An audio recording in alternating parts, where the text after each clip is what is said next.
If you're going to have to go borrow money to go out in that Yeah. side hustle, no.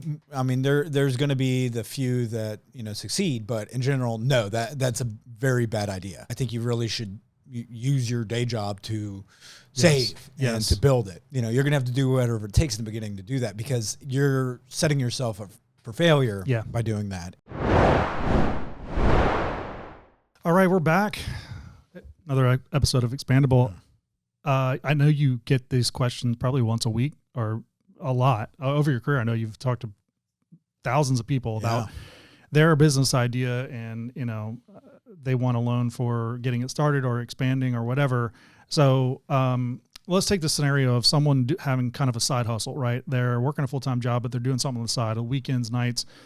They may be selling something online. They may, so packing and stuff on the side in their garage.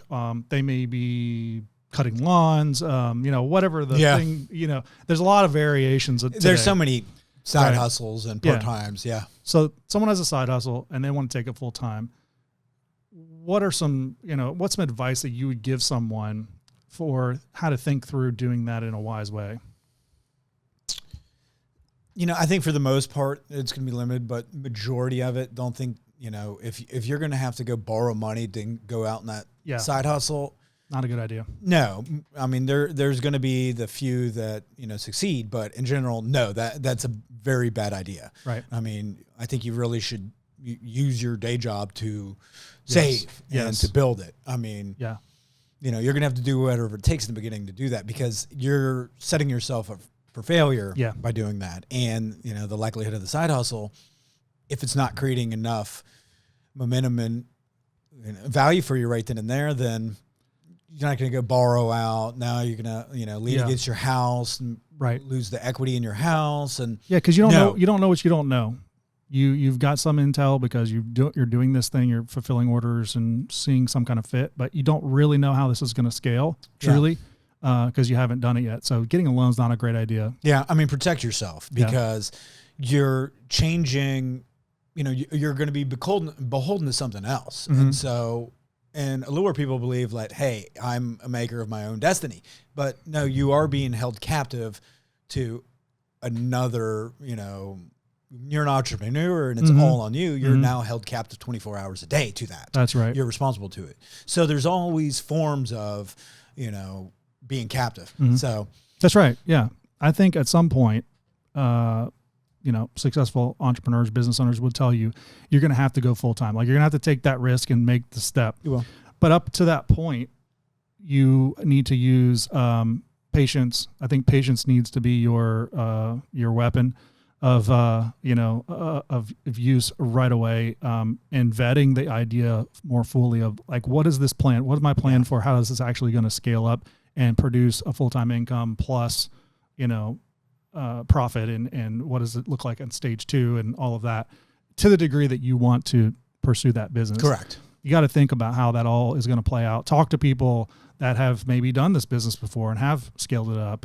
You have access to people all over the world now. You can reach out to people and talk to them. So there's not an excuse really there to not do that. But I think using patience is a huge thing. Saving money and putting money aside. So you've got to give yourself the best opportunity. If you're going out on your own, make sure the rest of your life is not, that you don't have a lot of recurring bills. Yeah. You have to be underneath. Keeping your, because you're going to lose. You're going to lose that freedom too when you go full-time entrepreneur. So you need to reduce other constraints. Yeah. I think another thing to think about is a mindset. So think about it like, I'm going to be leaving my full-time job. Let's say you got all the financial stuff in place. You feel comfortable there. I'm going to leave my full-time job to do this thing that I was doing part-time. It's exciting. It's you're nervous, all this. I would think about it as you're launching your business now. So you're not like quitting your job and then sort of ramping up what you're doing.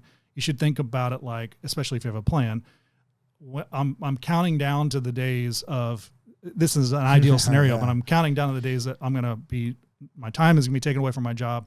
Now I'm actually going to deploy all that time into launching this legitimately so that I can grow it very fast. Correct. Because you want to very, very quickly over that next 6 months to a year, make up that full-time income if you haven't already. because that's going to give you peace of mind at night to know, okay, I've replaced that. Now I'm doing this full time. Now I can kind of slowly grow this to the degree it needs to be grown. Yeah. And, I see people coming to me on the money side, but it's nice to see that you've gone through that process. Mm-hmm. So you went from a job into an entrepreneurial. Mm-hmm. So the process I went through, I would not recommend it. Of course I did it. I got let go from my job. This is a post recession. Mm-hmm. And so that was like the tailwind of that. And I just started a business and, spent my savings and, then it's just a grind of like trying to pay your bills until you can get to the point like that is just not a life to live, but some people got to do it the hard way. And I'm one of those people. And since I graduated college, I've had a steady job in the banking career, but earlier in my career when I didn't have as much demand to my job then, my side hustles were, we were flipping houses. Yeah. Right. And sometimes side hustles need to stay side mm-hmm. hustles. You might have this allure, the grass is greener, but it's not always greener. No. And, and a lot of times it's not. And some of those you may have years that, okay, you had that opportunity, whether mm-hmm. you, mm-hmm. helped a buddy and you built, a deck for somebody, you made $10,000. Yeah. Right. Enjoy that. Right. Take the benefit of that 10,000 mm-hmm. or whatever it was, side hustle, yep. And apply it to make your life better. In fact, do that analysis, look back at what you're doing mm-hmm. and say, can I do this seasonally? Can I do this to where there's balance in my life and still, reap the most reward from it financially that I could without going full time? Because if you do that, you might find that it needs to stay a side hustle. You could turn it into something where someone else is helping you and you're not doing a lot of stuff. You're just kind of managing it depending on what it is. So lots of ways to approach it. And I think it's specific to every single one. Mm-hmm. There's some where it's like, no, please do not quit your day job. It can be sexy. And there are others that you're like, what are you waiting for? This sounds awesome. You've identified it. I think you've waited too long. Go ahead and jump right in. You've got this. So. Yep. Agreed. Cool. All right.